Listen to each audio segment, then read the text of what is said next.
तो section C में, C3 में chemiluminescence is the phenomena, that is the phosphorus का फिनोमेना है ना, फास्फोरस का केमिल्यूसेंस जो है ना, फास्फोरस, व्हाइट फास्फोरस क्या करता है, जो है ना रात में क्या होता है, ठीक है, डार्क में ग्लो करता है ना, एक्सपोजर टू द मॉइस्चर है ना, ऑक्सीडाइज होकर ग्लो करता है। तो ये पढ़ो, ये सीट में भी दे रखा है और काफी इंपॉर्टेंट है, व्हाइट फास्फोरस की प्रॉपर्टी है ना। तो इजीली मतलब अवेलेबल है, आप पढ़ सकते हैं कहीं पर भी। हाँ, फास्फोरेसेंस केमिल्यूसेंस एक ही बात है ना, इस तरीके से रहेगा। नेक्स्ट आप करोगे इसमें सेक्शन, अच्छा पार्ट 2 करना है, okay, sorry sorry sorry sorry, part 2 पे आ गया क्या, पार्ट 2 पे है, ओके सॉरी। हाँ, पार्ट 2 पे आ जाओ, मुझे लगा पार्ट 1 चल रहा है। सेक्शन सी चल रहा है ना पार्ट 1 में ना, C2, which of the following does not give oxygen on heating. अरे ये तो आसान है यार, ऑक्सीजन कौन सा नहीं देगा बोलो, ए वाला नहीं देगा। हाँ, एनसीईआरटी से पढ़ लो तो भी हो जाएंगे, बिल्कुल सही। तो जो सेक्शन कौन सा था, सेक्शन सी में, सेक्शन सी में C2 का जो आप लोग पूछ रहे हो, उसमें केवल कौन सा है, ये जो है ना, कौन सा, ammonium dichromate. It's a famous compound, पता था आपको, मैंने समझा रखा है। इसके हीट करने पे क्या बनता है, N2 बनता है, Cr2O3 बनता है और 2H2O बनता है ना। ये नाइट्रोजन गैस की प्रिपरेशन है, मालूम है आपको, ठीक है। C3 हो जाएगा। तो C3 में क्या है, red and white phosphorus will be differ in, हाँ, रेड और white phosphorus they are the allotropes. Red white phosphorus की बात करो, डायमंड ग्रेफाइट की बात करो, रोम्बिक सल्फर, मोनोक्लिनिक सल्फर की बात करो, तो ये जो आपस में जो एलोट्रोप्स होते हैं, इनकी फिजिकल प्रॉपर्टी डिफरेंट हो सकती है, केमिकल प्रॉपर्टी डिफरेंट नहीं होती, एक्सेप्ट द काइनेटिक्स, है ना। मतलब कहने का ये है कि अगर आप फास्फोरस को अगर आप मान लो एक्सेस ऑफ ऑक्सीजन से रिएक्ट कराते हैं, यू विल गेट P4O10। अब ये वाला फास्फोरस या तो व्हाइट हो जाए या रेड हो जाए, इससे कोई फर्क नहीं पड़ता, है ना। हाँ, दोनों का जो प्रोडक्ट आएगा वो P4O10 ही आएगा, केमिकल रिएक्शन सेम होगी। हाँ, लेकिन ये पक्की बात है कि व्हाइट फास्फोरस की जो रिएक्शन होगी वो फास्ट होगी, और जो रेड फास्फोरस की रिएक्शन होगी वो क्या होगा, जो है ना, व्हाइट फास्फोरस का जो रिएक्शन है वो कैसा होगा, वो फास्ट होगा, काइनेटिकली फास्ट होगा, और रेड फास्फोरस का कैसा होगा, स्लो होगा। पहले ये तो सीट में भी लिखा हुआ था, अभी मैं शायद देखा, अभी मैंने को लिखा हुआ नहीं मिला, बट पुरानी वाली सीट में ये काइनेटिक्स के बारे में लिखा हुआ था, ठीक है। कहाँ लिखे सर, कॉपी में खत्म हो गई, और कहाँ लिखे, कहाँ लिखे, कॉपी खत्म हो गई है तो दीवारों पे लिख लो, क्या दिक्कत है, अपने घर की, बचपन में तो लिखते ही थे ना दीवारों पे। नेक्स्ट C4 हो गया। C4 में क्या है, which of the following is incorrect, है ना। तो ये तो यार मैंने पढ़ा रखा है पूरा का पूरा, मेटल, इसका आंसर था मेटल फॉस्फेट अपन हाइड्रोजन फास्फोरिक एसिड, है ना। मेटल फॉस्फाइड रिएक्शन के बाद फास्फोरिक एसिड नहीं देते हैं, क्या देते हैं, है ना, ठीक है। यहाँ पर जो मेटल फॉस्फाइड है वो क्या होंगे, वो क्या करते हैं, मेटल फॉस्फाइड से क्या बनता है, फॉस्फीन गैस बनता है ना, मेटल फॉस्फाइड से Ca3P2 है, ये होगा जैसे। तो इसकी हाइड्रोलिसिस से क्या बनता है, इसकी हाइड्रोलिसिस से बनेगा कैल्शियम हाइड्रोक्साइड और PS3 बनता है, ठीक है, इस तरीके से। चलो आगे बढ़ते हैं, C4 हो गया, C5 हो गया, C6 हो गया, C7, hardnesses of nitride of S block. अरे यार मैं पढ़ा चुका हूँ, कौन पूछ रहा है ये C7 वगैरह, है ना, मैं नहीं बताऊंगा, पढ़ा चुका हूँ, नोट्स देखो। सेक्शन डी में D1 D2 D3 में कोई डाउट है,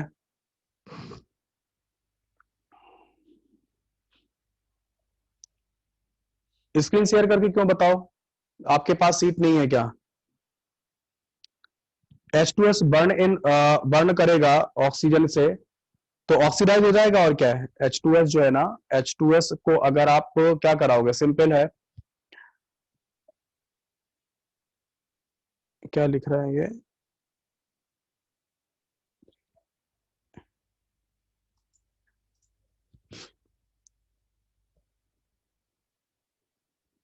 डिवाइस में ही है क्या, एक मिनट रुको।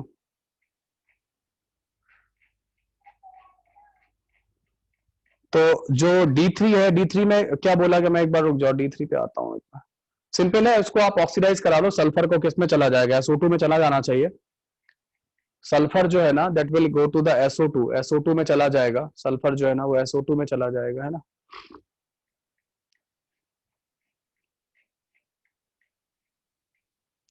सल्फर जो है ना वो SO2 में चला जाएगा, है ना, ठीक है।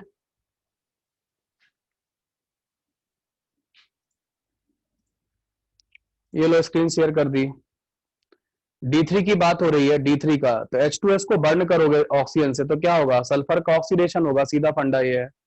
तो सल्फर को ऑक्सीडाइज करा देना, मेरे हिसाब से आंसर बी आना चाहिए, SO2 वाला आ जाएगा, और क्या है। अब आप और बताओ D3 में कौन सा डाउट है आपका।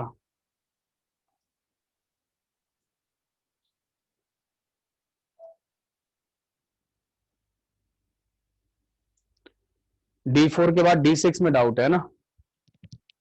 D4 में क्या, PS3 और HBr कहाँ, ये डिस्कशन में ला सकते हैं। D4 पढ़ लो आप लोग, सभी लोग ये D4 पढ़ लो यहाँ पे।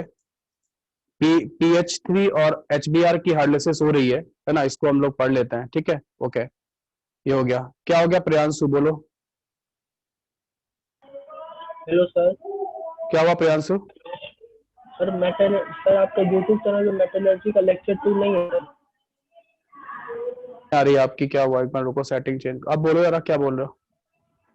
सर मेटलर्जी का लेक्चर 2 यूट्यूब पे नहीं है सर। किसका। मेटलर्जी का। तो तुमने यार मैसेज डाल तो दिया, अभी क्यों, अभी बीच में डिस्टर्ब करने की क्या जरूरत थी। अभी मेटलर्जी पढ़ा रहा हूँ। सर वही पूछ रहा था सर। नहीं, मेटलर्जी पढ़ा रहा हूँ अभी।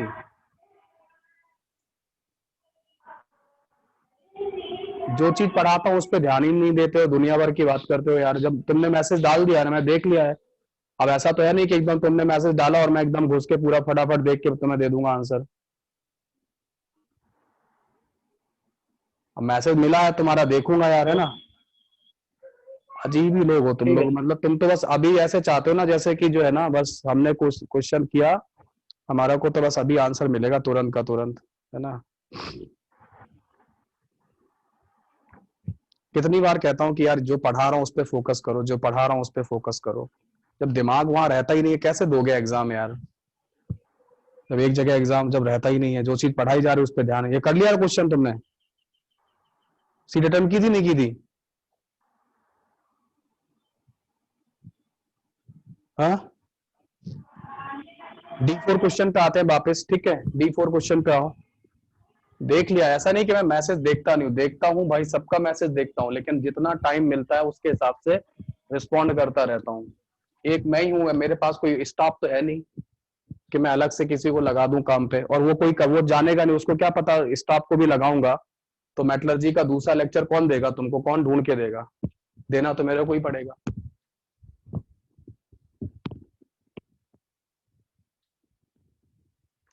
देर सवेर आप सबका काम कर ही देता हूँ कुछ ना कुछ करके, मतलब तो थोड़ा पेशेंस रखा करो।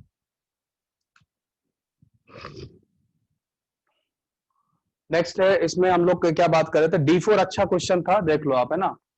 कई बार अपना डिस्कशन हुआ था, मैंने एक बार बोला भी था क्लास में कि जो PS3 होता है, D4 और D5 दोनों एक साथ पढ़ लो, दोनों एक साथ हो जाएंगे सॉल्व। D4 में कहा गया कि कैल्शियम, D5 देखो, D4 और D5 दोनों एक साथ सॉल्व कर लो, दोनों साथ में सॉल्व हो जाएंगे, है ना। Calcium phosphate react with water और dilute HCl and gives a compound X which fails to react with HCl। HCl में जो PS3 गैस है, जो क्वेश्चन नंबर 5 है उसमें, है ना, क्वेश्चन नंबर 5 है उसमें क्या होगा, है ना। क्वेश्चन नंबर 5 है, अब क्वेश्चन नंबर जो 5 है उसमें क्या होगा, उसमें कहा गया कि PS3 HCl से रिएक्ट नहीं करेगा। मैंने भी जिस दिन PS3 पढ़ाया था उस दिन भी बताया था आपको, है ना, उस दिन डिस्कशन भी किसी का आया था, कई बार मैसेज भी लिखा था आप लोगों के साथ, HCl से क्यों रिएक्ट नहीं करवा रहे हो। मैंने वहां भी बताया था कि देखो NH3, और जब आप ऐसे जाओगे NH3 PS3 और ASH3 ऐसे जाओगे, तो नीचे जाने पर ASH3 HBH3, अगर आप इस ग्रुप में डाउन द ग्रुप जाते हो, इस ग्रुप में नीचे ऐसे जाते हो, तो बेसिक करेक्टर क्या होता है बताओ, लिखो जरा चैट में, बेसिक करेक्टर क्या होगा इनका, लिखो चैट में क्या होगा बेसिक करेक्टर, है ना। बेसिक करेक्टर, हाँ इंक्रीज लिख रहे हो, डिक्रीज होगा। पढ़ते वढ़ते कुछ नहीं हो, पता नहीं बस, है ना, मोदी जी के चक्कर में पड़े हुए हो, है ना। तो ये बेसिक करेक्टर जो होगा वो क्या होगा, वो डिक्रीज होगा, okay. So ammonia, ammonia is more basic than PS3, so ammonia can react, समझो मेरी बात। अमोनिया जो होता है, this can react with HCl, ये रिएक्ट करके क्या बनाता है, NH4Cl बनाता है। है ना, इसके व्हाइट फ्यूम बनते हैं, अपनी क्लास में डिस्कस हुआ है। तो ये अमोनिया के बारे में बात हो गया। सो ये जो कंपाउंड है ना, ये कंपाउंड लेस बेसिक है, ध्यान दीजिएगा, less basic than ammonia. Similarly अगर हम इनकी बात करें, HF, HCl, HBr और HI, अगर इसमें आप नीचे जाओगे तो क्या होगा, इनका एसिडिक करेक्टर क्या होगा बोलो, इनका एसिडिक करेक्टर क्या होगा बोलो, वो इंक्रीज होगा, इंक्रीज होता है ना, एसिडिक करेक्टर इंक्रीज होगा। तो जो HBr है ना भाई, HBr जो है ना, ये HBr is more acidic then HCl, समझे। तो PS3 जो है ना, PS3 HCl से तो रिएक्ट नहीं करता है, लेकिन PS3 जो है ना, थोड़ा सा ज्यादा एसिडिक कंपाउंड जो होगा उससे क्या करेगा, उससे रिएक्ट कर देगा, PH4Br बना देगा, फॉस्फोनियम ब्रोमाइड ये बनेगा, ये रिएक्शन हो जाएगा। अच्छा अब एक बात बताओ, अगर PS3 का रिएक्शन HI से कराए तो होगा या नहीं होगा, PS3 का रिएक्शन HI से कराए तो होगा या नहीं होगा बोलो, होगा, ठीक है। तो ये क्या बनेगा, ये बनेगा PH4I बनेगा, ओके, PH4I बन जाएगा, ठीक है। तो ये कंसेप्चुअल पार्ट है, यहाँ पे आपसे क्वेश्चन बिल्कुल पूछा जा सकता है, ये अच्छा कोई एक, मैंने कहा ना जहां डिस्कशन है वहां जरूर डिस्कशन करेंगे। तो ये है छोटा सा एक हिंट, मैंने दिया था पहले भी दिया था, जब मैं PS3 पढ़ा रहा था तब मैंने दिया था, है ना, ठीक है। चलो आगे बढ़ो फटाफट। तो हमारा सेक्शन डी में मान के चल रहा हूं कंप्लीट है ना। डी में D6 हो गया सबका, D6 हो गया। D6 में नाइट्रोजन को हैबर प्रोसेस से क्या बनाओगे, अमोनिया। ओस्टवाल प्रोसेस में अमोनिया का क्या होता है, ऑक्सीडेशन, किस में जाता है, NO में जाता है, और NO को पानी में डिजोल्व करा के क्या होगा, X तो अमोनिया है, Y NO है, और Z जो होगा वो HNO3 होगा, ZHO3 होगा। ये क्लास में करवा चुका हूं, ठीक है, ये वाला भी क्लास में हुआ है। क्वेश्चन ये है D5, ओके, ये क्वेश्चन है D5 है, नहीं है अगर ये है तो उनको, जिनके पास सीट नहीं है वो प्लीज उनको शेयर कर दें, है ना, लोगों को शेयर, एक काम करता हूं, ये जो सीट है ना, जिनके पास सीट नहीं है, अच्छा सीट तो सबके पास है लेकिन मेरे ख्याल से वो एक ही डिवाइस में होगी उनके पास, ये है सीट में, ठीक है। D6 में यार, D6 तो बहुत सिंपल है, हाइबर प्रोसेस से क्या बनाओगे, अमोनिया बनाओगे। अब ओस्टवाल प्रोसेस में अमोनिया का क्या होता है, ऑक्सीडेशन, अमोनिया ऑक्सीडाइज करके क्या बनाता है, NO, NO से क्या बनता है, NO2, NO2 बनने के बाद क्या होगा, H2 बनेगा, ठीक है, इस तरीके से ये बन जाएगा। बात समझ में आ रही है ना, तो इस तरीके से आप कर सकते हो, ठीक है।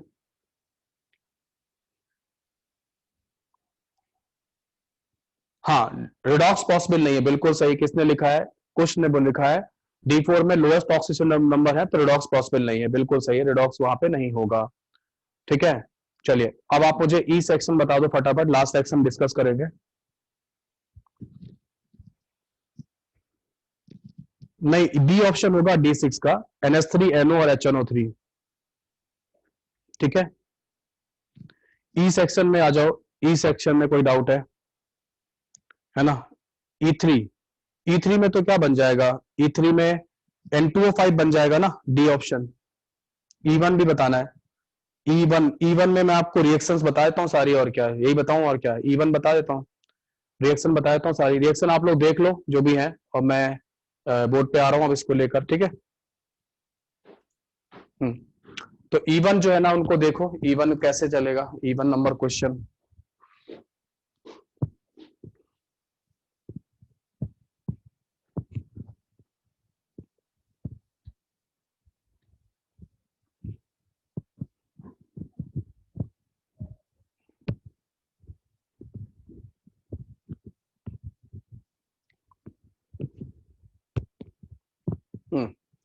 E1 नंबर क्वेश्चन में आप रिएक्शंस लिख लो, E1 नंबर जो क्वेश्चन जिन्होंने डिस्कस करना है उनको मैं सारी रिएक्शन बता देता हूँ। पहले मैं सल्फर का रिएक्शन अगर आप किससे कराते हैं, H2SO4 से कराते हैं, है ना, सल्फर का रिएक्शन H2SO4 के साथ है, 2H2SO4 रिएक्ट करता है यहाँ पे। सल्फर जो है ना वो एज ए ऑक्सीडाइजिंग एजेंट की तरह काम करेगा, यहाँ पे ऑक्सीडाइजिंग एजेंट बनता है सल्फर। ऑक्सीडाइजिंग एजेंट जब भी बनेगा सल्फर, अपनी क्लास में डिस्कशन बिल्कुल पक्के से हुआ है कि वो SO2 में जाता है, ठीक है, तो 3 सल्फर हो गए यहाँ पे, तो ये 3 SO2 हो जाएंगे, 2 H2O हो जाएंगे। ये सिंपल रिएक्शन है पहले वाली। ए वाली तो रिएक्शन ये है। बी वाली रिएक्शन तो क्लास में बड़े अच्छे से डिस्कस हुई है। H2SO4 का रिएक्शन किसके साथ हुआ है? PCl5 के साथ हुआ है। तो बताया था क्लोरीनेटिंग एजेंट है। आप SO2 को आप ऐसे लिख लो, H2SO4 को 2H ऐसे लिख लो इसके, है ना, इस तरीके से। PCl5 में क्या होगा? PCl5 में दो जो Cl होंगे ऐसे, और ये ऐसा होगा, तो ये OH रिप्लेस होगा और इसकी जगह पे क्या आ जाएगा? बोलो, इसकी जगह पे 2 Cl आ जाएंगे। और यहाँ पे क्या होगा? ये जो 2 Cl है इसकी जगह पे 2 OH आ जाते हैं। OH में आप क्या करते हो? एक OH और एक H हटा देते हो, H2O करके आप हटा देते हो, तो क्या बन जाता है? बोलो, POCl3 बन जाता है। तो ये मैं पढ़ा चुका हूं क्लास में, है ना, ये हो चुका है आपका। तो बी ऑप्शन तो बहुत अच्छे से आपको पता होना चाहिए कि SO2Cl2 और POCl3 और वाटर बनेगा। तीसरा रिएक्शन जो है ना, सी ऑप्शन वाला, सी ऑप्शन में CaSO4 है, डेड प्लास्टर जिसको बोलते हैं, एस ब्लॉक का रिएक्शन है ये। ठीक है, उसमें आप क्या कर रहे हैं? कोक से रिएक्शन करा रहे हैं। कार्बन का काम क्या होता है? कार्बन का काम क्या होता है? हाँ, कार्बन का काम होता है रिड्यूस करना। कार्बन मेटलर्जी में क्या करता है? मेटलर्जी में ऑक्सीजन इनहेल करता है, रिड्यूस करता है। तो ये सल्फर जो यहाँ पे +6 स्टेट में है ना, इसको रिड्यूस करता है CaS में, -2 में ले जाता है। ओके, और खुद जो है ना, यहाँ पे 4 ऑक्सीजन है, तो 2CO + CO2 बना देता है ऐसे। ये आपका सी वाला रिएक्शन है। और थर्ड वाला तो मैंने आपको बता ही रखा था, क्वेश्चन तो डायरेक्ट ही हो जाता। थर्ड वाला तो क्लास में हुआ है ना, कहाँ पे हुआ था? ये हुआ था सॉल्ट एनालिसिस में। Fe2S4 होल थ्राइस को अगर क्या करोगे, बोलो, हीट करोगे तो क्या बनेगा? Fe2O3 बनेगा और 2SO3 बनेगा। SO3 गैस यही देता है, याद है ना? ठीक है, इस तरीके से जो होगा जो है ना आपका, इस ये बन जाएगा 2SO3 गैस जो है ना, ऐसे बन के आता है। तो इसका रिएक्शन यही बन के आएंगे, SO3 गैस यही देगा, है ना। SO3 गैस कौन देगा? आपको याद है, ferrous sulphate FeSO4 is the only sulphate जो कि SO2 और SO3 दोनों देता है, वरना केवल SO3 गैस ही देगा ये। ठीक है, तो SO3 गैस, इसका आंसर क्या आ जाएगा? डी आ जाएगा, जो इसने पूछा था क्वेश्चन में। ठीक है, नेक्स्ट हम लोग बात करते हैं E2 की। E2 हो गया। E3 किसी ने पूछा था, हाँ E3 किसी ने पूछा था। E3 में P4O10 जो होगा, ये तो जेई में मैंने ये क्लास में डिस्कस भी हुआ था, जेई में आ चुका है। P4O10 become a dehydrating agent for HNO3 solution, और ये क्या बना के देगा? N2O5 बना के देगा, है ना, एनहाइड्राइड बना के देगा। ठीक है, इस तरीके से E3 हो जाएगा। E4 हो गया, E5, E6, E7, E8। कोई डाउट नहीं आ रहा? क्या हुआ, वॉइस नहीं आ रही क्या? हेलो,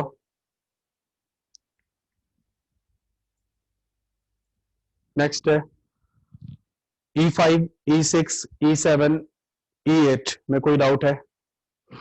E8 में doubt, which of the following oxide is most acidic? तो मोस्ट एसिडिक में नाइट्रोजन का होगा। आपको ये पता होगा कि ऊपर से नीचे जब जाते हैं किसी भी ग्रुप में, तो ऑक्साइड का एसिडिक करेक्टर कम होता जाता है, ऑक्साइड का एसिडिक करेक्टर कम होता जाता है।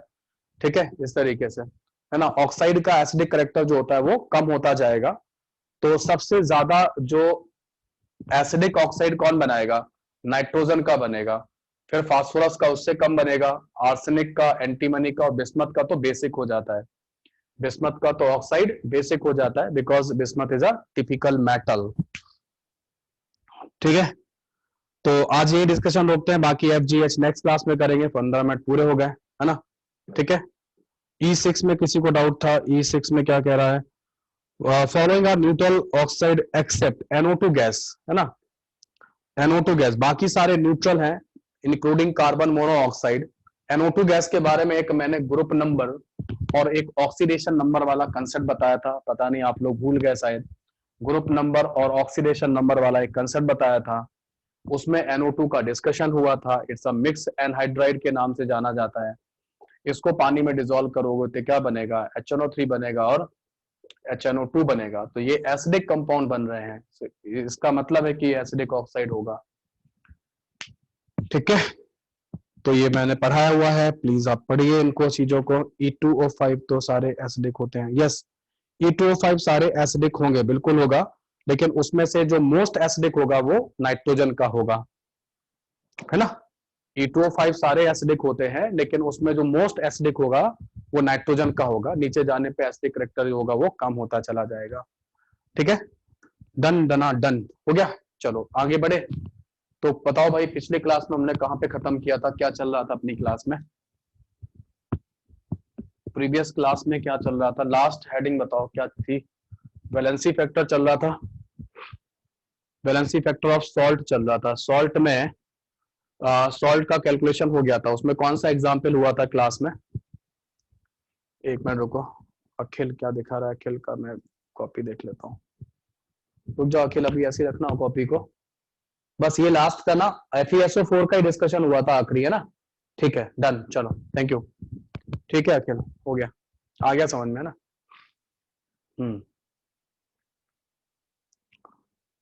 ओके, नाउ आगे बढ़ते हैं इसमें अपने टॉपिक के अंदर, और उसमें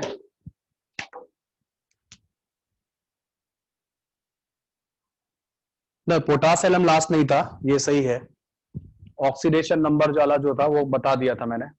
तो हम लोग ये पढ़ रहे थे, ये वाला हेडिंग पढ़ रहे थे, valency factor of salt in reacting conditions, है ना। इन रिएक्टिंग कंडीशंस ये पढ़ रहे थे, ठीक है। ठीक है, तो यहां पर या valency factor calculation in redox reactions, in redox reaction, valency factor calculation in redox reaction. ठीक है, रिडॉक्स रिएक्शंस में वैलेंसी फैक्टर का कैलकुलेशन जो है ना वो रहेगा। तो रिडॉक्स रिएक्शन में वैलेंसी फैक्टर का जो कैलकुलेशन हम लोग कर रहे थे, उसमें वैलेंसी फैक्टर की क्या डेफिनेशन आई थी, कैसे, क्या लैंग्वेज लिखा था आपने बताओ? टोटल क्या था? टोटल पढ़ो कॉपी में, क्या लिखा था? Total change in oxidation number per molecule, है ना। पर मॉलिक्यूल या पर मोल, है ना। पर मोल ही होता है, रियलिटी यही है, बट ठीक है, काम करने में पर मॉलिक्यूल जो है ना वो ज्यादा अच्छे से समझ में आता है ना। वो ज्यादा अच्छे से समझ में आता है। ठीक है, गिव मी 1 मिनट, स्टार्ट करते हैं अभी।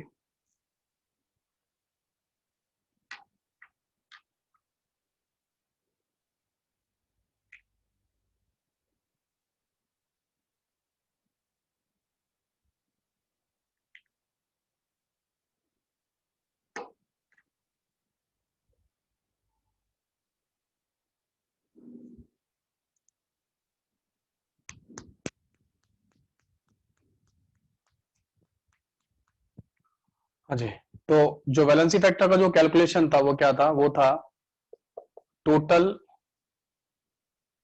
Change in oxidation number per molecule या मोल, है ना, ऐसा होगा। ठीक है, तो मैंने FeSO4 का एग्जाम्पल दे दिया था। अब हम लोग कुछ और फेमस कंपाउंड के एग्जाम्पल करते हैं, और उसमें हमारा सबसे पहले जो फेमस कंपाउंड है वो है KMnO4। नाम क्या है इसका? पोटेशियम पर मैग्नेट, ये इसका नाम है। जब आप इसे वाटर में डिसॉल्व करोगे, बिकॉज एक्वस मीडियम के बगैर तो काम होगा नहीं, तो ये K+ आयन देगा और MnO4 माइनस आयन देगा। यहाँ पे ये +7 स्टेट में है। इसका जो कलर है वो पिंक है या पर्पल है, और पिंक और पर्पल कलर जो है ना वो ligand to metal charge transfer, है ना।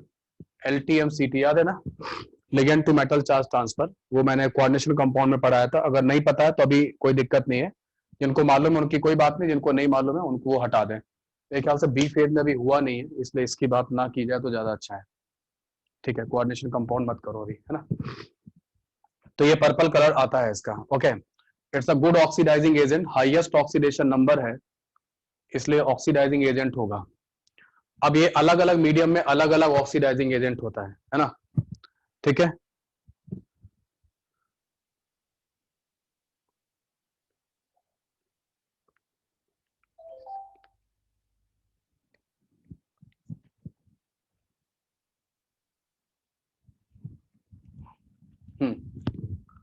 तो यहाँ पर जो K प्लस होगा वो MnO4 माइनस आयन में जाएगा ऐसे करके, तो इसका तो कुछ भी नहीं होने वाला, ये तो ऐसे ही पड़ा हुआ है, इसे तो कुछ जो कुछ करना है इसको करना होता है। इसके अलग अलग रिएक्शंस होते हैं। ओके, एसिडिक मीडियम की बात करें तो एसिडिक मीडियम में ये कंपाउंड MnO4 माइनस आयन से किसमें जाता है, Mn2 प्लस में चला जाता है। तो यहाँ पे +7 ऑक्सीजन नंबर, यहाँ +2 है, तो जो चेंज इन ऑक्सीडेशन नंबर आता है वो 7 - 2 करके 5 आता है।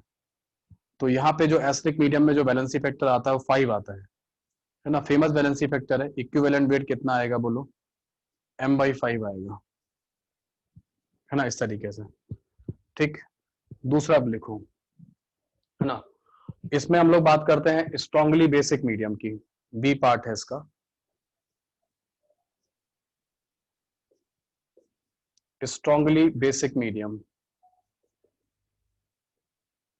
तो स्ट्रांगली बेसिक मीडियम की अगर हम बात करें तो स्ट्रांगली बेसिक मीडियम में जो MnO4 माइनस आयन होगा, ये कांस्टेंट है, ध्यान रखिएगा, चेंज नहीं होता है, जैसा बता रहा हूं वैसा ही करना। काफी कुछ हम लोग वैसे तो वहां पे यूज करते रहे सॉल्ट एनालिसिस में, लेकिन अगर अब आप रिडॉक्स पढ़ने के बाद आप अपना इलेक्ट्रोकेमिस्ट्री और ये सॉल्ट एनालिसिस, पी ब्लॉक वगैरह दोबारा रिवाइज करोगे तो और आएगा। टॉपिक्स जो भी हो रहे हैं कंटिन्यूअसली, इन्हें बार बार रिवाइज करते जाओगे तो अपने आप ही चीजें और ज्यादा समझ में आएंगी आपको, है ना। तो यहाँ पे क्या होगा, MnO4 माइनस आयन जो होगा वो अपने आप को MnO4 2 माइनस आयन में ले जाता है। तो इसका नाम तो अपने को पता है, परमैंगनेट आयन है, ये तो परमैंगनेट आयन है, इसका नाम जो है ना मैग्नेट आयन होता है, मैग्नेट आयन होता है। और इसका सॉल्यूशन जो होता है ग्रीन होता है, हरा कलर होता है, इसका पिंक या पर्पल लिखा है, इसका हरा कलर लिखा रहेगा। यहाँ पे ये क्या होगा, ये +7 स्टेट में है, ये +6 स्टेट में है, तो चेंज इन ऑक्सीडेशन नंबर जब निकालोगे तो 7 - 6 = 1 आएगा। So valency factor become 1, valency factor 1 आता है स्ट्रांगली एसिडिक मीडियम में, बेसिक मीडियम में, सॉरी, स्ट्रांगली बेसिक मीडियम में इक्विवेलेंट वेट m/1 आता है। ठीक है, स्ट्रांगली बेसिक मीडियम में वैलेंसी फैक्टर जो है ना वो, स्ट्रांगली बेसिक मीडियम में वैलेंसी फैक्टर जो है ना वो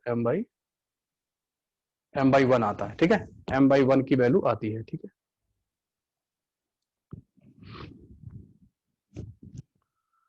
ठीक है, ओके, ऊपर वाला पार्ट हो गया होगा, ये तो मैं पहले भी लिख चुका हूँ हेडिंग वगैरह।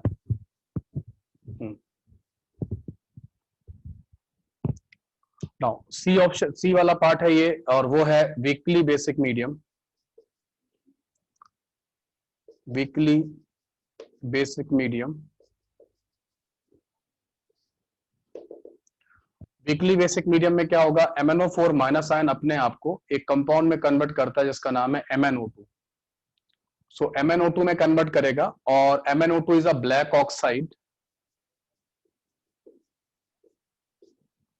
इट्स अ ब्लैक ऑक्साइड, है ना, ब्लैक कलर का ऑक्साइड होता है। और यहाँ पे ये +7 स्टेट में है, यहाँ पे ये +4 स्टेट में है, तो चेंज इन ऑक्सीडेशन नंबर जो आता है वो 7 - 4 कितना, 3 आता है। So valency factor become 3, equivalent weight become m/3 इसमें वीकली बेसिक मीडियम में। ठीक है, तो वीकली बेसिक मीडियम में इसके ये वैलेंसी फैक्टर है, समझ में आया।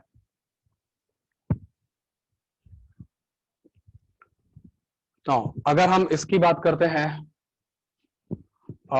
नेक्स्ट ऑप्शन में, और वो है न्यूट्रल मीडियम में, है ना, न्यूट्रल मीडियम में वाटर वगैरह के प्रेजेंस में, न्यूट्रल मीडियम में मान लो कोई रिएक्शन हो रही है, PS7 वगैरह पे रिएक्शन हो रही है, तो फिर MnO4 माइनस आयन अपने आप को MnO2 में ही कन्वर्ट करता है। तो यहाँ पर भी वैलेंसी फैक्टर कितना आता है, 3 आता है। तो दो जगह वैलेंसी फैक्टर सेम है, इक्विवेलेंट वेट क्या होगा, m/3 होगा। इस तरीके से सब्सटेंस एक ही है, इस तरीके से सब्सटेंस एक ही है, कौन सा, KMnO4, लेकिन उसके वैलेंसी फैक्टर 3 है। एसिडिक मीडियम में अलग है, बेसिक में अलग है, और न्यूट्रल में अलग है। अगर इसका कोई लॉजिकल रीजनिंग पूछता है कि सर ऐसा क्यों होता है, बिकॉज SRP वैल्यू जो है ना वो बदलते जाते हैं। जो SRP वैल्यू होते हैं किसी भी इलेक्ट्रोड के, SRP वैल्यू कैसे निकालते हैं, उसके इलेक्ट्रोड रिएक्शन को लिखकर उस पर नट्स इक्वेशन लगाते हैं, तो वैल्यूज अलग अलग आती हैं। इन सब की वैल्यूज जो है ना, SRP वैल्यूज कैसी अलग अलग हैं, तो प्रोडक्ट जो है ना वो अलग अलग आते हैं। बात समझ में आ रही है? हाँ, ये बात सही है कि जो KMnO4 है वो स्ट्रांगली जो ऑक्सीडाइजिंग एजेंट है वो कहाँ पर है, वो यहाँ पर है, बेसिकली एसिडिक मीडियम में है। ठीक है, नोट करने का टाइम दें, बिल्कुल कर लिए।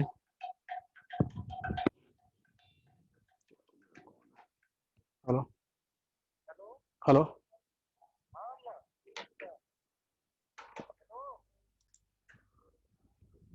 सही मतलब होना तो सही चाहिए यार। अब इससे ज्यादा तो वायर, मतलब मैं वाईफाई से नहीं चला रहा हूँ, डायरेक्ट वायर कनेक्शन है। और तो कंप्यूटर भी बढ़िया लेटेस्ट कंप्यूटर लिया हुआ तो दिक्कत नहीं आनी चाहिए। i7 कंप्यूटर पे अपन काम कर रहे हैं, है ना? ठीक है, ना आगे बढ़ते हैं। और इसमें हमारे पास, अच्छा मुझे एक स्टेटमेंट और बोलना था आपको, अपनी कॉपी में जरूर मेंशन करना। आप देख रहे हो कि सब्सटेंस एक ही है, वो है KMnO4। जरूर सुन लो मेरी बात, लिखना बंद करो, पहले सुनो। सब्सटेंस एक ही है, वो है KMnO4। और KMnO4 के का मॉलिक्यूलर वेट जो आएगा, निकाल के देख लो कॉपी में, 158 आएगा। तो उसका मॉलिक्यूलर वेट तो कांस्टेंट है, लेकिन भाई इक्विवेलेंट वेट सब जगह अलग अलग आ रहा है। यहाँ M/5 आ रहा है, यहाँ M/1 आ रहा है, या M/3 आ रहा है, या M/3 आ रहा है। तो इक्विवेलेंट वेट किसी भी सब्सटेंस का कांस्टेंट क्वांटिटी नहीं है।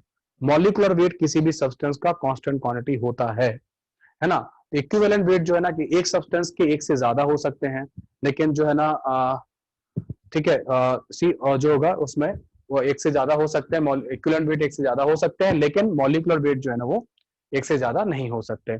सी और डी सेम आता है, सी और डी जो है ना, ज्यादा डिफरेंस नहीं है इसमें, सी और डी सेम आएगा, है ना? कोई वो अंतर नहीं है, सी और डी सेम आता है ना? सी और डी सेम आता है। इक्विवेलेंट वेट रिप्रेजेंट क्या करता है, बिल्कुल अभी बताएंगे, पहले आप थोड़ा समझ लो विजन, है ना? बिल्कुल आपका विजन क्लियर करेंगे। आपको कैसे पता कि ब्लैक ऑक्साइड कैसे हो रहा है? मैंने पढ़ा है और मैंने याद किया है, आपको भी याद करना पड़ेगा, है ना? ठीक है, आपको भी याद करना पड़ेगा, तभी आपसे काम चलेगा। ठीक, it's a black in colour, है ना? देखा हुआ भी है। मीडियम का मीन्स है जो है ना वो है एसिडिक मीडियम। मतलब यहां पर देखो, यहां पूरा टॉपिक मैंने पहली क्लास में बोला हुआ, पूरा टॉपिक एक्वस मीडियम में, पानी में है। पहली बात तो रिएक्शन सारी एक्वस मीडियम में कराई जा रही है। अब एक्वस मीडियम का भी मीडियम बदल सकता है। मीडियम मतलब एसिडिक मीडियम मतलब पीएच 7 से कम होगा। बेसिक, स्ट्रॉन्गली बेसिक मीडियम मतलब अच्छा खासा बेसिक कंपाउंड, KOH वगैरह से आपने क्या मिलाया होगा, बेस मिला के दिया होगा, तो KOH वगैरह की प्रेजेंस में क्या करेगा, वो अच्छा खासा बेसिक मीडियम। अगर ठीक ठाक बहुत अच्छा बेसिक मीडियम है तो फिर ये रिएक्शन होगा, पीएच होगा वो पीएच का वैल्यू जो होगा क्लोज टू, मतलब पीएच जो होगा वो भी क्या होगा, 7 से कम आएगा। पीएच जो होगा क्लोज टू 7 8 वगैरह, इस तरीके से हो सकता है। यहाँ पे वीकली बेसिक मीडियम आएगा, NH4OH वगैरह से करोगे इस तरीके से, है ना? हाँ, वीक एसिडिक में नहीं होता, वीकली एसिडिक मीडियम में नहीं होगा, वीकली एसिडिक मीडियम में रिएक्शन नहीं है। KMnO4 स्ट्रांगली एसिडिक मीडियम में अच्छा परफॉर्म करता है, सबसे अच्छा परफॉर्म करता है। ठीक है, वहां नहीं है, इस तरीके से हो जाएगा। ठीक है, गोनाडीन, हाँ गोनाडीन नाइट्रोजन में जो है ना नहीं है ना रिएक्शन, मेरे लेने से नहीं होता है, मेरे लेने से नहीं है, कुछ चीजें फिक्स्ड है ना? एसिडिक मीडियम में, एसिडिक वीकली एसिडिक मीडियम में नहीं है, एक पर्टिकुलर पीएच पर जाके एक रिएक्शन होती है, और उसके उतनी पीएच आपको मेंटेन करनी पड़ेगी आपको अपनी केमिकल रिएक्शन में, then only you can perform reaction, otherwise वो रिएक्शन नहीं होगा। इलेक्ट्रोड पोटेंशियल उतना डेवलप नहीं होगा। इलेक्ट्रोड पोटेंशियल को केमिस्ट्री वाले लोग जो बोलते हैं वो केमिकल पोटेंशियल बोलते हैं। तो केमिकल पोटेंशियल उतना डेवलप नहीं होगा और रिएक्शन परफॉर्म नहीं कर पाओगे आप, है ना? इस तरीके से। हाँ, एसआरपी में सबसे ज्यादा है, 1.57 ऐसा कुछ डेटा है, देखना, है ना? ये मिल जाएगा आपको, डेटा इजीली अवेलेबल है एसिडिक मीडियम में, तो 1.5 की इस तरीके से रहेगा। बहुत सारे लोगों ने हैंड रेस किया है, क्या हो गया भाई? अभी अभी तो मैंने ज्यादा कुछ बताया ही नहीं। हाँ बोलो, क्या हुआ? राजदीप राव, MSV मिस, क्या लिखा है, मिश्रा लिखा है, क्या है? प्रियांशु, सौरभ, मैंने तो अपनी तरफ से राइट दे दी है, आपको जो बोलना हो बोलो। Hello sir. Sir neutral medium और वीकली बेसिक मीडियम में डिफरेंस क्या है सर दोनों? किसका? सर न्यूट्रल मीडियम और वीकली बेसिक मीडियम में दोनों में डिफरेंस क्या है सर? डिफरेंस ऐसा हो सकता है कि जैसे मान लो कोई रिएक्शन आपसे परफॉर्म कराई जा रही हो और उसमें NH4OH हो, तो वीकली बेसिक मीडियम होगा। ये अपना पानी में ही करा दें, pH = 7 पे ही करा दें, ऐसा हो सकता है ना, इस तरीके से होगा। बाकी आपको ऐसा लग रहा होगा कि MnO2 का प्रोडक्ट तो सेम आ रहा है, लेकिन जो दूसरे कंपाउंड से जिससे रिएक्ट करेगा उसका हो सकता है अलग भी हो जाए, है ना। सर हाँ, सबसे अच्छा रिएक्शन किसमें हो रहा है सर, किस मीडियम में? क्या सबसे अच्छा रिएक्शन किस मीडियम में हो रहा है? Maximum SRP value, maximum SRP value लिख लो। आपको इतना जानते हैं कि SRP वैल्यू ज्यादा होने पे ऑक्सीडाइजिंग पावर ज्यादा होती है, जानते हैं? Yes sir, yes sir. आप इसकी SRP वैल्यू सबसे ज्यादा एसिडिक मीडियम में ही है ना। ये अर्पित ने पूछा है कि एसिडिक मीडियम में सबसे अच्छा रिएक्शन क्यों अच्छा ऑक्सीडेटिंग एजेंट है, तो आपको वहां पे लिखना है, ये हो जाएगा। ओजोन ज्यादा अच्छा है ना, रेजोनेंस कोटा ओजोन से ज्यादा अच्छा है। Ozone is more powerful oxidising agent than KMnO4, ठीक है सर। हाँ बोलो। सर जैसे सर अभी तो MnO4 लिए हैं, तो उसपे तो वैलेंसी फैक्टर एक ही आ रहा है, पर अगर दूसरा कोई लेंगे तो वैलेंसी फैक्टर सबका अलग हो सकता है ना, जैसे न्यूट्रल और उसका वीकली बेसिक का। हाँ अलग उन सब इनका तो इसका तो यही रहेगा, KMnO4 का यही रहेगा, है ना। Yes sir. बाकियों का दूसरे जो इससे रिएक्ट करेंगे हो सकता है उनका अलग अलग आ जाए, ठीक है। Okay sir. चलो डन, ठीक है, इसको रखते हैं यहाँ, रोक देते हैं, आगे बढ़ जाते हैं। बंद कर लो अपने माइक बंद कर लो, ठीक है, आगे बढ़े, नेक्स्ट करो।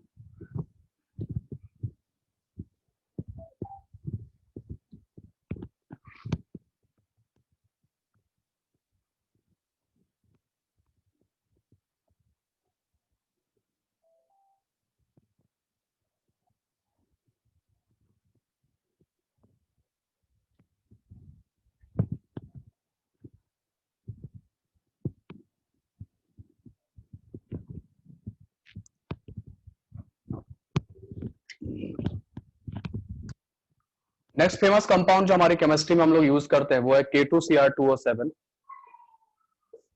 The compound name is called potassium dichromate.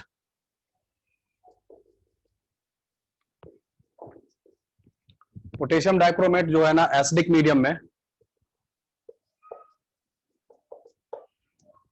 ठीक है, एक मिनट रुकना। Potassium dichromate is orange solid और ऑरेंज सॉल्यूशन जो है ना उस तरीके से होता है, कह सकते हैं आप।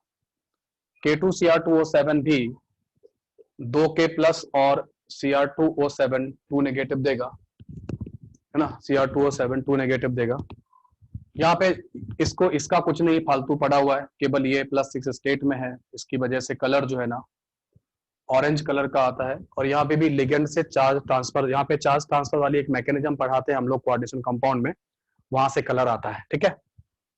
तो कलर वगैरह एक्सप्लेन कर सकते हैं कि क्यों ऑरेंज आता है, वो कलर हम एक्सप्लेन किया जा सकता है। फिलहाल हम कलर पे नहीं जाएंगे, हम इसकी रिएक्शन पे जाएंगे। तो हम लोग बात करते हैं इसके एसिडिक मीडियम में, कि एसिडिक मीडियम में क्या रिएक्शन होगी। सो एसिडिक मीडियम में क्या होगा, एसिडिक मीडियम में Cr2O7 2 नेगेटिव अपने आप को किस में कन्वर्ट करता है, क्रोमियम 3+ में कन्वर्ट करता है। Most of the chromium 3+ compound जो होते हैं वो ग्रीन होते हैं, है ना। मोस्ट ऑफ द जो है ग्रीन कलर के होते हैं। और ये जो होता है ये +6 है, ये ऑरेंज कलर का होता है। तो जब भी ये और ये क्या है, ये ऑक्सीडाइजिंग एजेंट है, जब भी ये ऑक्सीडेशन परफॉर्म करेगा तो ऑरेंज से ग्रीन हो जाएगा, है ना, सॉल्यूशन इस तरीके से रहेगा। Now we want to calculate the valency factor, कितना आएगा Cr2O7 2 नेगेटिव का वैलेंसी फैक्टर कितना आएगा। Cr2O7 2 नेगेटिव का वैलेंसी फैक्टर कितना आएगा, 3 नहीं आएगा, 6 आएगा।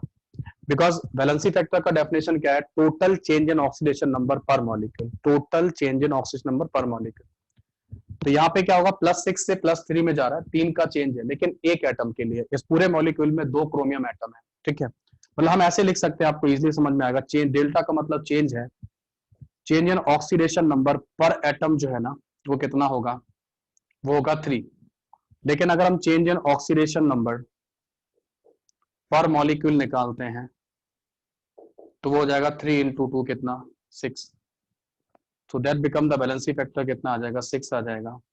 and the equivalent weight become m/6। अभी जो जेईई मेन का पेपर हुआ, उस जेईई मेन के पेपर में जो आया वो जेईमेन के जो पेपर था उसमें जो आया था वो ये आया था, ये कुछ इसका क्वेश्चन आया था, डाइक्रोमेट का इसका क्वेश्चन आया था, करा दूंगा मैं क्लास में, है ना, ठीक है।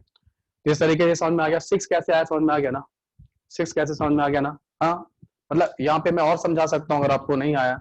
मेरे पास 2 क्रोमियम एटम है +6 स्टेट में, ध्यान दीजिएगा। बिकॉज आपने कैसे ऑक्सीडेशन नंबर निकाली थी, इसका एक का x माना था, 2 का 2x माना था। ऑक्सीडेशन नंबर कैसे लाए थे, 2x - 2 × 7 = -2, आप ऐसे लाए थे। एक का x माना था, 2 का 2x माना था, है ना, तो दोनों का इक्वल ही माना था, तो x = कितना आएगा, +6 आ जाएगा। गॉट इट, है ना, x का +6 आ जाएगा। ओके, और ये जो +6 से होगा क्या होगा, +6 से यहाँ पे कितना जाएगा, ये +3 में जाएगा, ये भी +6 में जाएगा, ये भी जाएगा, तो 3 का तो चेंज यहाँ पे दिखाई दे रहा है और 3 का चेंज यहाँ पे दिखाई दे रहा है। हमारा जो वैलेंसी फैक्टर का डेफिनेशन है वो कहता है total change in oxidation number per molecule, total change oxidation number per molecule है, इस तरीके से ये 6 आ जाता है। ठीक है, कर पाओगे, हो जाएगा। 6 का समझ में आ गया, सबको क्लियर है, 6 समझ में आ गया सबको, किसी को कोई डाउट है, 6 में कोई दिक्कत नहीं, किसी को नहीं है दिक्कत, है ना, गुड। नाउ आगे बढ़ते हैं और इसको पढ़ते हैं बेसिक मीडियम में, इसको पढ़ते हैं बेसिक मीडियम में, कि बेसिक मीडियम अगर हुआ तो आप लोग क्या करोगे।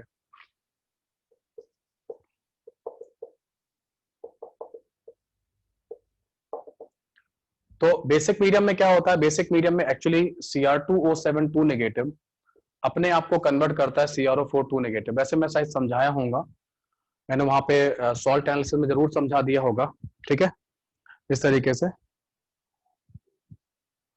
Why 6 is the valency factor, 6 तो बता तो दिया यहाँ पे अर्पित, यहाँ पे 6 ऑक्सीडेशन नंबर था, 6 से 3 में गया तो 3 का चेंज आएगा एक एटम के लिए, 2 एटम है तो 6 का चेंज आएगा, या आप ऐसे समझ लो दोनों क्रोमियम +6 स्टेट में है, दोनों 3 में गए हैं, 3 का चेंज इसके लिए, 3 का चेंज इसके लिए, दोनों को मिला लो 6 हो जाएगा, ऐसे आ जाएगा। ठीक है, तो यहाँ पे मैंने ये समझाया था बेसिक मीडियम में कि अगर आपने इसका मीडियम बेसिक किया, इसमें आपने NOH वगैरह मिलाया तो आप यहाँ पहुंच जाओगे, और अगर आपने यहाँ से वापस H+ आयन मिला दिया तो आप वापस आ जाओगे। ये +6 स्टेट में है, ये +6 स्टेट में है, ठीक है, ये नॉन रेडॉक्स है, ये रेडॉक्स नहीं होता है, यहाँ पे किसी का ऑक्सीडेशन नंबर चेंज नहीं हुआ, there is no valency factor, valency factor नहीं आएगा, यहाँ पे कोई डेफिनेशन नहीं है वैलेंसी फैक्टर का, यहाँ पे कोई डेफिनेशन नहीं है वैलेंसी फैक्टर में, कुछ नहीं डिफाइंड है, डिफाइंड ही नहीं है ना, डिफाइंड ही नहीं है। ये नोट कर लिया आपने, ये नोट कर लिया होगा, थोड़ी सी जगह चाहिए मुझे यहाँ पे,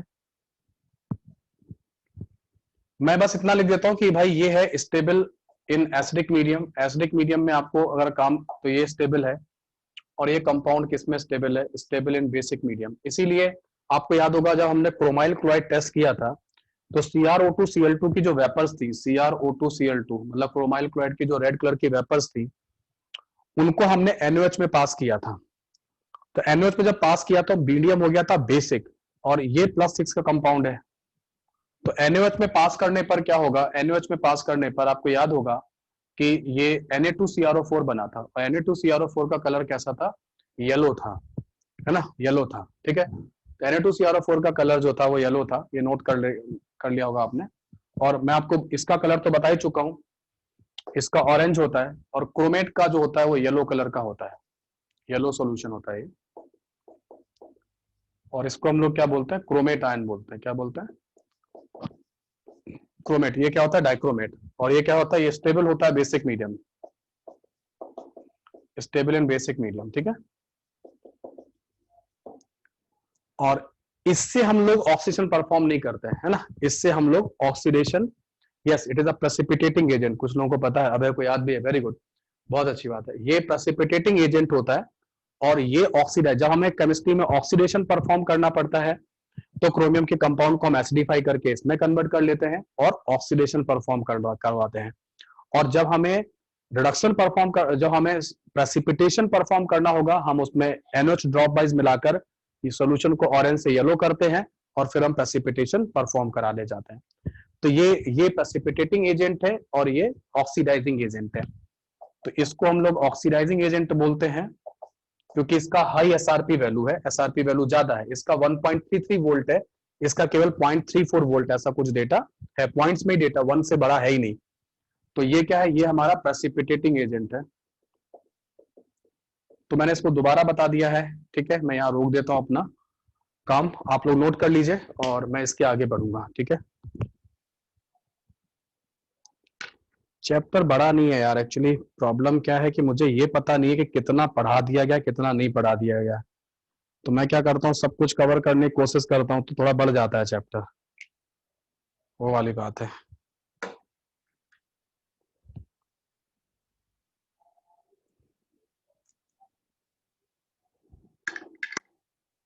नॉन रिडॉक्स का मीनिंग है कि ऑक्सीडेशन रिडक्शन कोई परफॉर्म नहीं हुआ, ठीक है। यहाँ पे 6 से 6 देखो चेंज नहीं हो रही ना ऑक्सीडेशन नंबर, यहाँ पे भी 6 है, यहाँ भी 6 है, तो ऑक्सीडेशन नंबर चेंज नहीं हो रहा है, तो इस तरीके से है। How to concentrate during the class, कोई भी काम हम लोग या तो इंटरेस्ट की वजह से करते हैं, या हम लोग प्रॉफिट की वजह से करते हैं, या हम लोग किसी बेनिफिट की वजह से करते हैं। मैं मान के चलता हूं कि इंटरेस्ट पढ़ाई में किसी को नहीं आता है, तो पढ़ाई लोग केवल 2 वजह से करते हैं, या तो उनको कोई बेनिफिट होगा या उनको कोई प्रॉफिट होगा। सो आपका प्रॉफिट और बेनिफिट जो छुपा हुआ है उसी की वजह से आपका यहाँ पे मन लगेगा, अदरवाइज आपका मन नहीं लगेगा। तो focus on that profit and that benefit, okay. Na2CrO4 का कलर जो होगा येलो होगा, क्योंकि क्रोमेट का जो कलर है वो येलो कलर का सोल्यूशन होता है ना, उस तरीके से होगा, ओके। ये जो होगा ये येलो कलर का सोल्यूशन होता है। किसी ने कलर पूछा है मेरे को Na2CrO4 का, so Na2CrO4 का कलर येलो कलर का सोल्यूशन होता है, ठीक है। इस तरीके से रहेगा। बेसिक वाला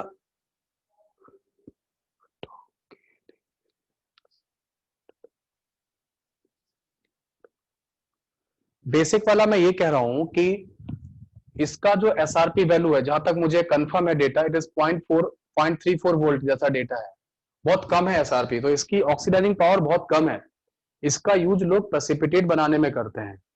जब आपको प्रेसिपिटेट वगैरह बनाना हो, सॉल्ट एनालिसिस करना, सॉल्ट एनालिसिस में आप पाओगे कि लोग ज्यादातर क्रोमेट करते हैं। आप देखना, आप जरा सर्च करो केमिस्ट्री में, तो आप ये पाओगे कि मोस्ट ऑफ द मेटल के जो क्रोमेट्स हैं उनको प्रेसिपिटेट बनाया जा रहा है, डाइक्रोमेट का कोई प्रेसिपिटेट बनाया नहीं जाता है।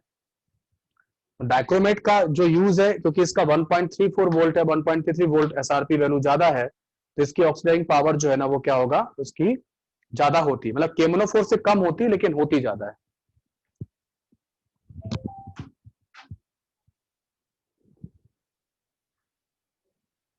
सर बेसिक में OH डाला तो OH आयन आएगा ना, तुम लोग जो है ना, ठीक है। इसको देखना यूट्यूब वगैरह पे मिल जाएगा तुमको, है ना। बहुत सारे लोगों ने वीडियो बना रखे हैं। ऑरेंज कलर का सोल्यूशन बीकर में रखेंगे और ऊपर से उसमें NaOH मिलाएंगे तो अपने आप ही येलो हो जाएगा नीचे, फिर उस येलो सोल्यूशन में HCl मिलाएंगे तो अपने आप ऑरेंज हो जाएगा, ठीक है।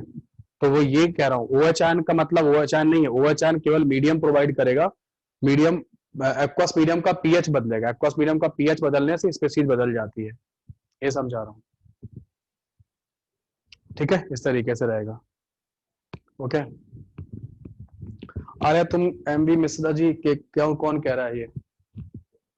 ऋतिक कह रहा है कि एकदम बेसिक में मत जाओ। अरे यहाँ पे पूछ रहे हैं लोग बाग, तुम कह रहे हो बेसिक में मत जाओ, है ना, जबकि एक बार बता चुका हूँ।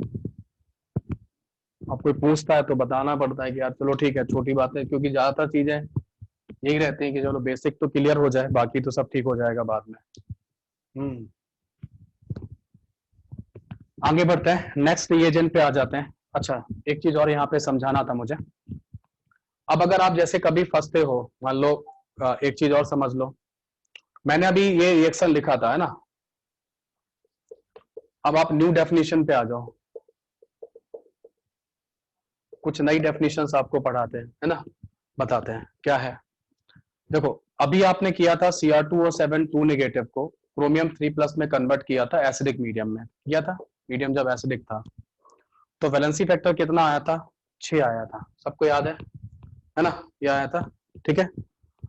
अब इसको क्या करो, अगर कभी आपको किसी स्टूडेंट को दिक्कत आती है, मान लो कि यार उसको ऑक्सीडेशन नंबर कैलकुलेट करने में या change in total change in oxidation number per molecule वगैरह जो है ना, इसमें उसको ऐसा लगता है कि यार इसमें मैं थोड़ा सा कॉन्फिडेंट नहीं हूं, है ना, उसको ऐसा लग रहा है, तो मैं फिर उसको एक आसान रास्ता बताता हूं कि आप बैलेंस कर लेना, है ना। तो बैलेंस कर लो। तो बैलेंस कैसे करते हैं, पहले हम ऑक्सीजन के अलावा दूसरे एटम को बैलेंस करते हैं। तो क्रोमियम यहाँ 2 है, यहाँ 1 है, तो क्या कर लेना, 2 से मल्टीप्लाई कर लेना। फिर 7 ऑक्सीजन एटम यहाँ है, तो क्या कर लेना, 7H2O कर लेना। ऐसा करने से 14H एटम ज्यादा आ गया, तो यहाँ पे 14H प्लस कर लेना। अब बैलेंस करना चार्ज। तो चार्ज जब बैलेंस करोगे तो ये तो ऑक्सीडेशन नंबर है, ये तो इसको हटा दो वरना कंफ्यूज करेगा तुमको, है ना। तो यहाँ पे चार्ज कितना है बोलो, 14 का प्लस, यहाँ पे चार्ज कितना है बोलो, माइनस का 2। ठीक है, तो यहाँ पे जो है ना, ये माइनस का 2 है, ये माइनस का 2 है। यहाँ पे कितना चार्ज है, +6 है। तो यहाँ कितना है बोलो, यहाँ पे प्लस का 12 है। ठीक है, एक बार चार्ज बैलेंस करना सिखा दे रहा हूँ, तो जिनको नहीं आता उनके लिए सिखा रहा हूँ, जिनको आता है उनकी बात नहीं है। तो जहां पे ज्यादा होता है ना, उस तरफ चार्ज भेजा करो, ज्यादा इस तरफ है तो इसको इस तरफ भेजो। वहां से यहाँ आया है ना प्रोडक्ट से रिएक्टेंट की तरफ, तो माइनस हो जाएगा 6 और यहाँ 0 हो जाएगा, क्योंकि ये यहाँ लेकर आ गए। तो ये कितना होगा, +6 हो जाएगा। ठीक है, अब इस +6 को माइनस क्या करना, 0 करना है, तो -6 करना, तो 0 हो जाएगा। तो -6 लाने के लिए क्या करना पड़ेगा, यहाँ पे 6 इलेक्ट्रॉन लाने पड़ेंगे। तो मैंने चार्ज बैलेंसिंग भी सिखा दी आपको। ठीक है, मैंने आपको चार्ज बैलेंसिंग भी सिखा दिया कि चार्ज कैसे बैलेंस करते हैं। ठीक है, मैंने आपको चार्ज बैलेंसिंग भी सिखा दिया कि आपको कैसे करना होगा, इस तरीके से ये हो जाएगा। ठीक, क्लियर हो गया ये चीज, डन है। हाँ, ये समझ में आ गया सबको। ठीक है, ओके। तो ये बात समझ में आ गई है ना, चार्ज बैलेंसिंग भी दिक्कत है, कभी आया तो कभी कर लेना, तो ये बात भी बेसिक बात की बता दी है। अभी इसमें क्या करना है, ये जो 1 मोल है, अब मैं आपको वैलेंसी फैक्टर की दूसरी डेफिनेशन बताता हूं। वो ये है कि number of moles of electrons transfer for 1 mole of substance, number of moles of electron transfer for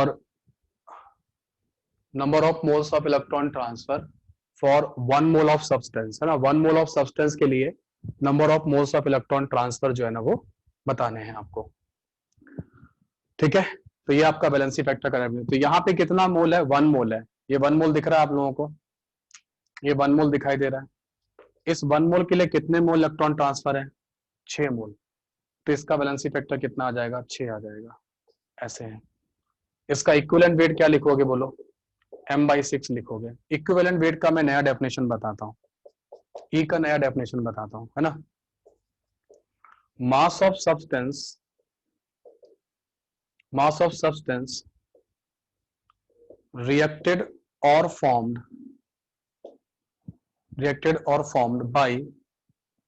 by transfer of 1 mole of electron, ठीक है, is called gram equivalent weight of that substance। ये होता है। ठीक है, सो ये है mass of substance reacted और फॉर्म्ड, रिएक्ट करे या फॉर्म्ड हो, कैसे भी कर लो। कितने, bye transfer of 1 mole of electron. यहाँ 1 मोल ऑफ इलेक्ट्रॉन है, आप ये देख रहे हैं कि 6 मोल इलेक्ट्रॉन ट्रांसफर जब होता है तो इसका कितना रिएक्ट होता है, 1 मोल रिएक्ट होता है। मतलब 6 मोल जब इलेक्ट्रॉन ट्रांसफर होता है तो K2Cr2O7 कितना रिएक्ट करता है, 1 मोल। 1 मोल किसके बराबर होता है, इसके मॉलिक्यूलर वेट के बराबर होता है। तो आपको क्या बोलना है, आपको बोलना है कि भाई 1 मोल इलेक्ट्रॉन के ट्रांसफर से कितने बनेंगे, तो ये हो जाएगा 1/6 मोल, मतलब m/6 यही इसका इक्विवेलेंट वेट आ जाएगा। समझे? इस तरीके से काम करना है। और ये डेफिनेशन आपने बहुत सारा यूज किया है। किसमें यूज किया है? इलेक्ट्रोकेमिस्ट्री वगैरह में आप ऐसे करते आए ना, जैसे आपसे ये कहा गया था कॉपर 2++ 2 इलेक्ट्रॉन से कॉपर में जा रहे हो, तो इसका वैलेंसी वेक्टर कितना लिखते थे आप लोग? कितना लिखते थे बोलो? हाँ, इसका वैलेंसी वेक्टर आप लोग 2 लिखा करते थे कि 1 मोल से 2 मोल इलेक्ट्रॉन ट्रांसफर है, तो 2 लिखा करते थे, है ना? वैसे ही यहाँ पर भी है। तो वैलेंसी फैक्टर की जो डेफिनेशन है, अगर आप मुझसे कहोगे कि सर ज्यादा कौन सी काम की है, ज्यादा कहीं फंसने का कोई चांस नहीं है, तो वो वाला, ये वाला ज्यादा है, अच्छा है। Number of moles of electron transfer for 1 mole of substance, ये वाला आपके लिए ज्यादा सही होगा, है ना? तो आप इसे नोट करो, है ना? इसको नोट कर लो। वैलेंसी फैक्टर और ऑक्सीडेशन नंबर, ये तो ऑक्सीडेशन नंबर नहीं आएगा तो फिर वैलेंसी फैक्टर कैसे आएगा, है ना? दोनों एक ही म्यूचुअली आपस में रिलेटेड तो है। हाँ, इक्विवेलेंट वेट वाला समझा देता हूं एक बार, कोई दिक्कत नहीं है। मैं ये कह रहा हूं, पढ़ो। इक्विवेलेंट वेट क्या है? मास ऑफ सब्सटेंस रिएक्टेड और फॉर्म्ड, है ना? वो मास सब्सटेंस का जो रिएक्ट करेगा और वो फॉर्म्ड होगा, है ना? रिएक्टेड और फॉर्म्ड, चाहो तो यहां पे एक और लैंग्वेज कर दो, इन ग्राम, है ना? ग्राम लिख दो, in gram by transfer of 1 mole of electron is called gram equivalent weight of the substance. Gram equivalent weight, कभी कभी इक्विवेलेंट वेट की जगह पे ज्यादा अच्छा लैंग्वेज ग्राम इक्विवेलेंट है वेट है। क्यों? क्योंकि इक्विवेलेंट वेट भी ग्राम में आएगा। ग्राम में क्यों आएगा? क्योंकि मॉलिक्यूलर वेट आप ग्राम में लिखोगे तो जो ई की वैल्यू आएगी वो भी ग्राम में आएगी, तो उसको हम लोग ग्राम इक्विवेलेंट वेट बोलते हैं। तो मैं ये कह रहा हूं कि 6 मोल इलेक्ट्रॉन जब ट्रांसफर होगा तो 1 मोल सब्सटेंस यहां पे रिएक्ट हो रहा है। 6 मोल इलेक्ट्रॉन के ट्रांसफर से 6 मोल इलेक्ट्रॉन के ट्रांसफर से 1 मोल सब्सटेंस रिएक्ट हो रहा है यहाँ पे, जो कि मॉलिक्यूलर वेट के बराबर आएगा, है ना, ग्राम में। तो 1 मोल इलेक्ट्रॉन के लिए कितना ट्रांसफर आएगा, कि कितना आएगा? तो 1/6 मोल आ गया। 1/6 मोल कैसे लिखा जाएगा? m/6, क्योंकि ये 1 मोल का मास होता है। यही आपका इक्विवेलेंट वेट हो गया। आ तो रहा था देखो m/6 के बराबर, ठीक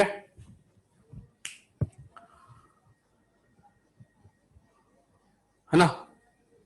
तो ये आप ऐसे कर लो। और ये आप जब उसमें करोगे, जब आप नट्स इक्वेशन लगाते थे, तो नट्स इक्वेशन लगाते समय आप लोग क्या करते थे? ई सेल इक्वल टू क्या था?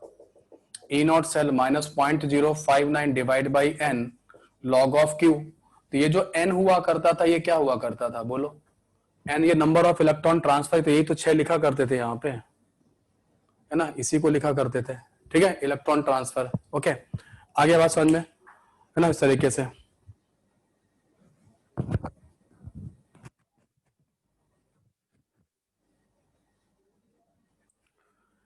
मोहित क्या कह रहा है? पूरा बोर्ड भरने के बाद रुक रुक के दे टूट जाती है।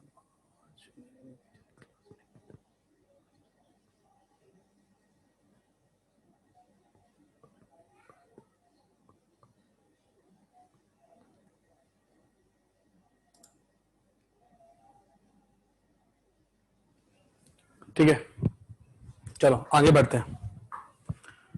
यहाँ पे कंप्लीट है आपका। हाँ, ये तो नोट कर लिया, टाइम दे दिया मैंने, है ना? आगे बढ़ते हैं। नाउ केमिस्ट्री का एक और फेमस रिएजेंट पढ़ो, है ना, जो एग्जामिनर को बहुत पसंद है और एग्जामिनर उस पर क्वेश्चन बनाना पसंद करते हैं उस कंपाउंड के through.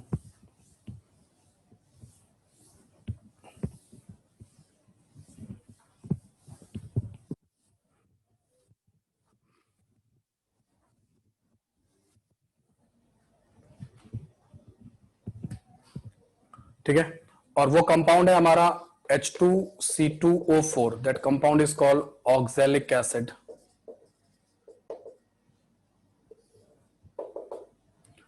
That compound is called oxalic acid, है ना?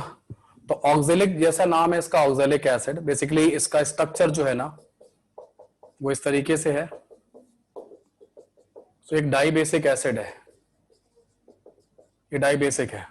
इसके पास 2 एसिडिक एच है, ये वाले, ये H+ करके पानी में निकल सकते हैं। ओके, लेकिन इसकी एक खास बात और भी है कि इसमें जो कार्बन है, वो दोनों कार्बन का ऑक्सीडेशन नंबर +3 है। आप कैलकुलेट करके देख लो, है ना? ठीक है, तो ये +3 होगा, ये +3 इस तरीके से ये रहेगा, है ना। अब ये क्या करता है कि इसमें ऑक्सीडेशन नंबर कार्बन की +3 है, तो +3 से कार्बन कहां जा सकता है, +4 में भी जा सकता है। कैसे, जैसे CO2 में चला जाए, CO2 में कार्बन +4 में है, तो इसका हो जाएगा ऑक्सीडेशन, तो दूसरे करेगा रिड्यूस, तो रिडॉक्स रिएक्शन दे सकता है। लेकिन क्योंकि इसके पास एसिडिक H भी है, तो ये एसिड बेस भी परफॉर्म कर सकता है। तो एक ऐसा कंपाउंड है जिसमें एग्जामिनर आपसे एसिड बेस रिएक्शन का कंसेप्ट भी पूछ सकता है और जिसमें आपसे रिडॉक्स का भी पूछ सकता है, दोनों काम वो एक साथ ला सकता है ना। इसीलिए ये बहुत फेमस है और बार बार चीजों को में आता भी है ना। ठीक है, तो मैं इसके दोनों एस्पेक्ट पे अपन काम करते हैं, इसके एसिड बेस वाले एस्पेक्ट पे भी काम करते हैं, रिडॉक्स वाले पे भी काम करते हैं। तो सबसे पहले हम लोग बात करेंगे एसिड बेस रिएक्शन की, एसिड बेस रिएक्शन की। ठीक है, तो जो एसिड बेस रिएक्शन है उसमें क्या होगा, उसमें जैसे मान लो H2C2O4 है और वो NaOH से रिएक्ट करे और कंपाउंड बना के दे आपको NaSC2O4 प्लस H2O। तो यहां पे आपको 2 रिप्लेसेबल H दिख रहे थे, उनमें से एक रिप्लेसेबल H अभी बचा हुआ है, तो कितने रिप्लेस हुए, एक ही रिप्लेस हुआ है। सो वैलेंसी फैक्टर इस कंपाउंड का क्या होगा इस रिएक्शन में, 1 होगा। बिल्कुल सही आ गया आंसर, सभी लोगों ने 1 दिया, है ना। और इसको हम लोग क्या बोलते हैं, इसको हम लोग बोलते हैं हाफ न्यूट्रलाइजेशन। सही बोला मैंने, एग्री करते हो,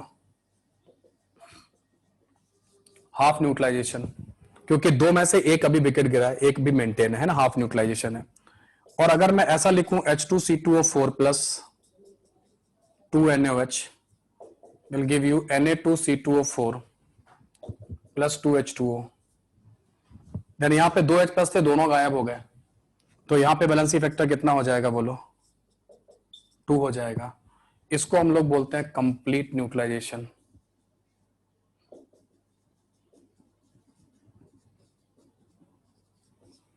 तो हाफ न्यूट्रलाइजेशन और कंप्लीट न्यूट्रलाइजेशन जो है ना, वो इस तरीके से दोनों के रिएक्शन हो सकते हैं। लेकिन आप यहां एक बात गौर करने वाली ये है कि जब न्यूट्रलाइजेशन रिएक्शन परफॉर्म हुआ, तो न्यूट्रलाइजेशन रिएक्शन के समय जो बेस था उसे केवल और केवल H प्लस आयन से मतलब था, उसने कार्बन को बिल्कुल नहीं छेड़ा। जैसा कार्बन यहां पे +3 स्टेट में है, वैसा ही कार्बन यहां पर भी +3 में, ऑक्सीलेट जैसा था वैसा ही है। ऑक्सीलेट आयन का जो कार्बन है ना, वो वैसा का वैसा ही है, उसे नहीं छेड़ा NaOH ने। NaOH ने को केवल किससे मतलब था, OH आयन को, H प्लस आयन से मतलब था, उसने ये वाले H प्लस आयन को न्यूट्रलाइज किया, कार्बन से उसने कुछ छेड़खानी नहीं की है। बात समझ में आ रही है ना। तो जब एसिड बेस होगा तो रिडॉक्स नहीं होगा, जब रिडॉक्स होगा तो एसिड बेस नहीं होगा। एक रिएक्शन एक ही बार में परफॉर्म होगी। जब आप एसिड बेस करा रहे होगे तो एसिड बेस ही होगा, जब रिडॉक्स करा रहे होगे तो रिडॉक्स ही होगा। ठीक है, तो मैंने ये एसिड बेस करा दिया। ओके, नाउ बात करते हैं रिडॉक्स की। ठीक है, तो रिडॉक्स में क्या होगा कि या तो आपको H2C2O4 लिखा मिलेगा, या हो सकता है आपको C2O4 2 नेगेटिव ऑक्सीलेट आयन ही मिल जाए। दोनों एक ही बात है, क्योंकि अपने को H प्लस से कोई लेना देना नहीं है।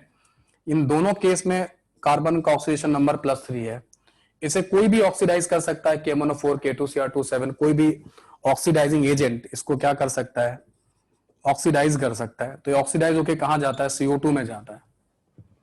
तो CO2 में जाएगा तो ऑक्सीडेशन नंबर कितनी आएगी बोलो, +4 आएगी। मुझे आप बता सकते हैं इसका वैलेंसी फैक्टर कितना आएगा, कितना आएगा? ठीक है,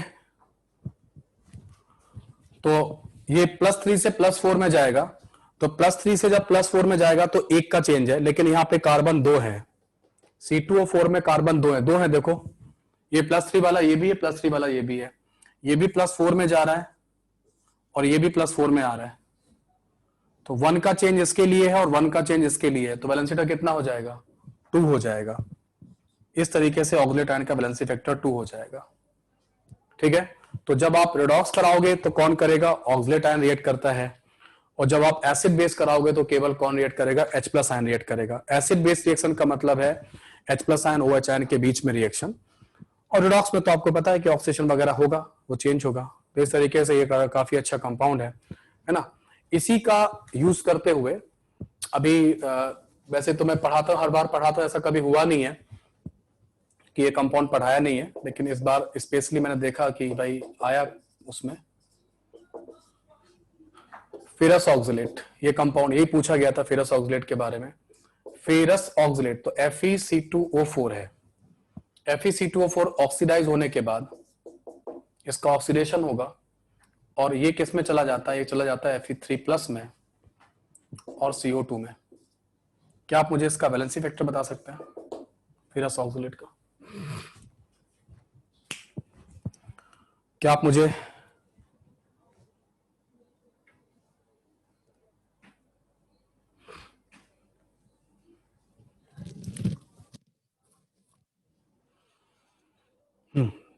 काफी लोगों का सही भी आ रहा है, काफी लोगों का सही भी आ रहा है ना। फेरस, तो फेरस था तो अस का मतलब क्या हुआ? अस का मतलब +2 है ना, फेरस का मतलब +2। तो ये +2 वाला कहां गया? +3 में गया, एक का चेंज, ये 1। लेकिन हमारा जो वैलेंसी फैक्टर वो कहता है total change in oxidation number per molecule, total change in oxidation number per molecule. तो +2 से +3 में गया, एक का चेंज है। और ये जो है ना +3 से +4 में गया, +3 से +4 में गया, तो कितने का चेंज हुआ? 1 का। लेकिन 2 कार्बन है तो कार्बन के लिए 2 का चेंज आएगा, तो +2 कर लेना। इस तरीके से +3 आएगा, है ना। इस क्वेश्चन यही था, मतलब जो न्यूमेरिकल आया था जेईई मेन के अंदर, उसमें फेरस ऑक्सलेट की रिएक्शन किससे कराई जा रही थी? K2Cr2O7 से कराई जा रही थी। फेरस ऑक्सलेट की रिएक्शन K2Cr2O7 से कराई जा रही थी। तो K2Cr2O7 का वैलेंसी फैक्टर 6 लेना था और फेरस ऑक्सलेट का वैलेंसी फैक्टर 3 लेना था, और उसके हिसाब से क्वेश्चन सॉल्व होता था। ठीक है। अब अगर मान लो कोई कहता है सर मुझे यहाँ दिक्कत आ रही है, तो आप बैलेंस कर लो, सबसे अच्छा ये है। अगर कहीं फंसने के चांस लग रहे हैं तो आप बैलेंसिंग कर लो। तो क्या होगा? FeC2O4 is converted to Fe3+ और CO2 इसमें कन्वर्ट हुआ है। तो Fe एक था, एक है, कोई दिक्कत नहीं। कार्बन लेकिन 2 हैं, तो यहां पे 2 मल्टीप्लाई करना पड़ेगा। 2 मल्टीप्लाई करते ही कार्बन और ऑक्सीजन दोनों बैलेंस हो गए, चांस की बात है। अब करो चार्ज बैलेंस, तो यहां पे तो 0 चार्ज है, तो ये तो न्यूट्रल है। यहां पे कितना? 3+ है, तो क्या करो? यहां पे 3 इलेक्ट्रॉन और ऐड कर दो, 3 इलेक्ट्रॉन आप और ऐड कर दो। ठीक है, यहां पे 3 इलेक्ट्रॉन आप और ऐड कर दो, ये वाले। तो इसके 1 मोल के लिए कितने इलेक्ट्रॉन ट्रांसफर दिखाई दे रहे हैं? 3। So the valency factor become 3।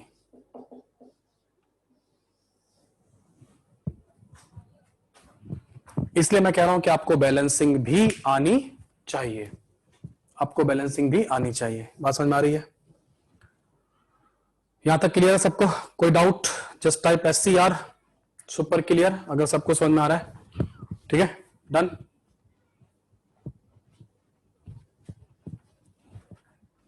ठीक है, ओके। नाउ आगे बढ़ते हैं और एक क्वेश्चन और आपको कराते हैं। चलो करो एक क्वेश्चन और। देखो अब एक थोड़ा सा क्वेश्चन और कराते हैं। देखो कहां पे, अब थोड़ा सा आपको फिर से वेरिएशन करते हैं, क्वेश्चन और एक अच्छा सा क्वेश्चन देते हैं आपको। बड़ा फेमस कंपाउंड है, सभी के स्टडी मटेरियल में, सभी लोगों के टेस्ट पेपर वगैरह में ये आता रहता है। मैं देखता हूं बार बार लोग इसी को देते हैं। ये कंपाउंड है K4FeCN6, है ना। अभी मैं रिवीजन करा रहा था उसका, जेईई एडवांस के बच्चों का, तो देखा उसमें भी ये क्वेश्चन दिया हुआ था।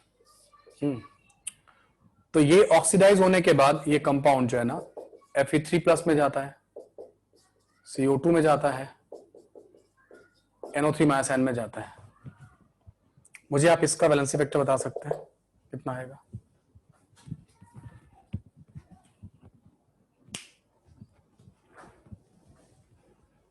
K4FeCN6 का मुझे आप वैलेंसी फैक्टर बता सकते हैं? अभी केवल 2-3 स्टूडेंट का ही आया है, एक अमितेश है, अभय है, इन लोगों का ही आया है अभी। No no no no. तो यहां पे जैसे मान लो इस तरीके के क्वेश्चन आते हैं ना, तो इस तरीके के क्वेश्चन जब आएंगे तो आपको पूरा नॉलेज आपका लगेगा, मतलब कंप्लीट जो भी अब तक मैंने सिखाया है ना वो सब कुछ लगाना पड़ेगा, वो सब कुछ अप्लाई करना पड़ेगा, तब जाके आप क्या कर पाओगे, इसको कर पाओगे। एक तो सबसे पहले इसका ऑक्सीजन नंबर निकालो, इस वाले का Fe का निकालो। तो आपको पता चलेगा कि ये 4 है प्लस x है माइनस 6 इक्वल टू 0। Cn पे -1 होता है तो x इक्वल टू +2 आएगा। तो ये तो क्लियर होगा कि यहाँ पे Fe +2 स्टेट में है। ये +2 स्टेट वाला कहाँ जा रहा है? +3 में जा रहा है। ठीक है, तो +2 वाला +3 में जा रहा है तो वैलेंसी फैक्टर बिकम 1 यहां से।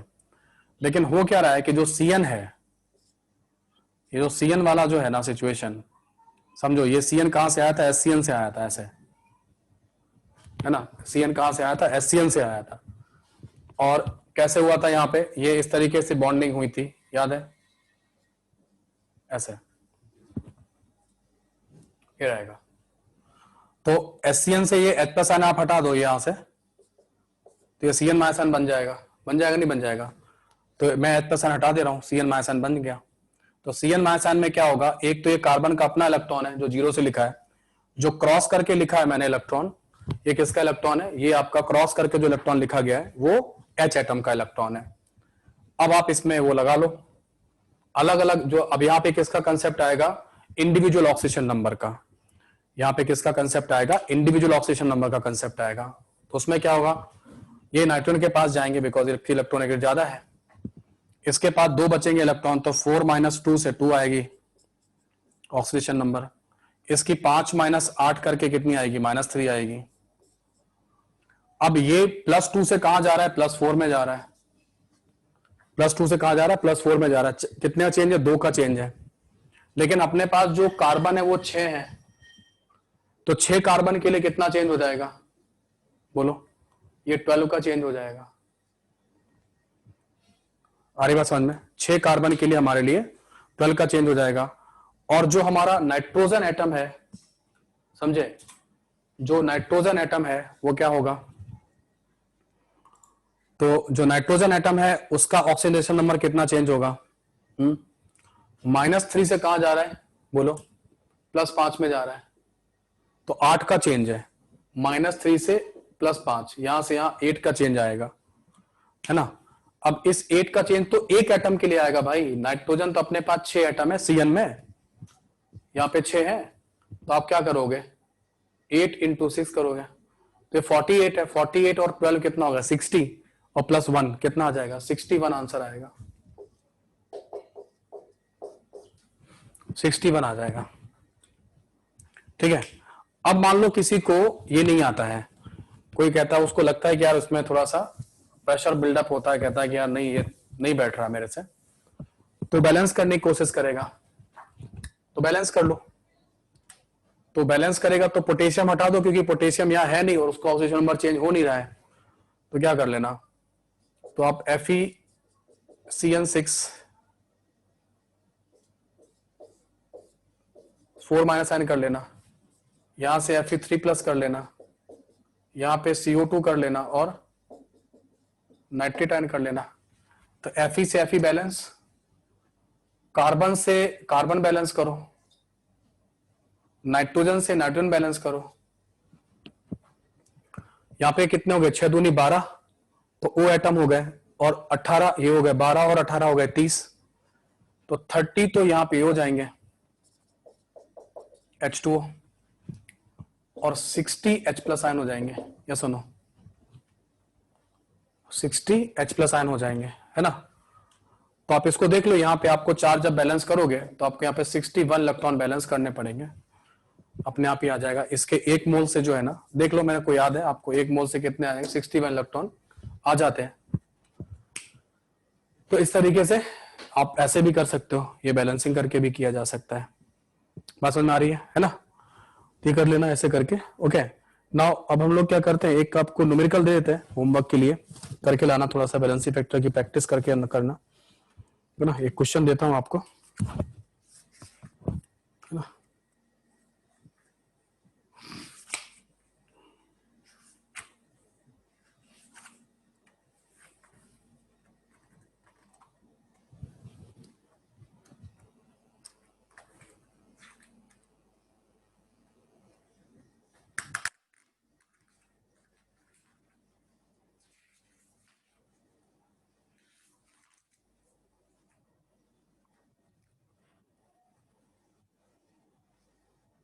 हाँ, सीट में जो बैलेंसी फैक्टर वाले क्वेश्चन हैं आप उनको अटेम्प्ट कर लो,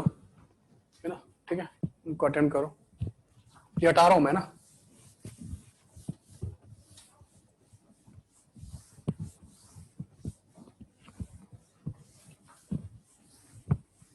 एक मैच द कॉलम उनको भी दिया था, ए फेज वालों को, आपको भी ले लो तो ठीक रहेगा। शायद वो सीट में भी कुछ पार्ट है उसका, बता रहे थे बच्चे।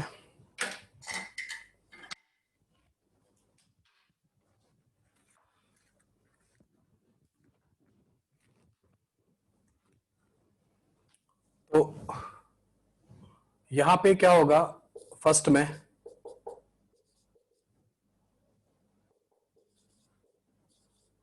m/33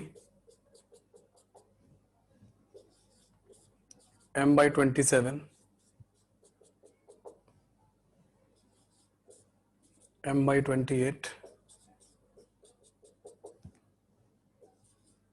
m/24। यहां पे सेकेंड मैच द कॉलम है, क्रोमियम आयोडाइड है जो ऑक्सीडाइज होगा, Cr2O7 नेगेटिव में, IO4 माइनस आयन में, Q जो होगा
ये मैच द कॉलम जो है ना आपको करना है, ठीक है। एक लेक्चर आगे चल रहे हैं वो लोग, है ना, ए फेज वाले आपसे वन लेक्चर आगे है, ठीक है।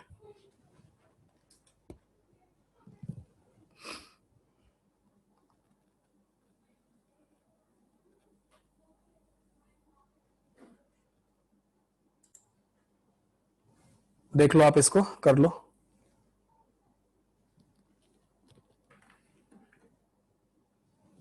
हाँ, क्लास ओवर है, ये क्वेश्चन करके आना, ठीक है, ये करके आना।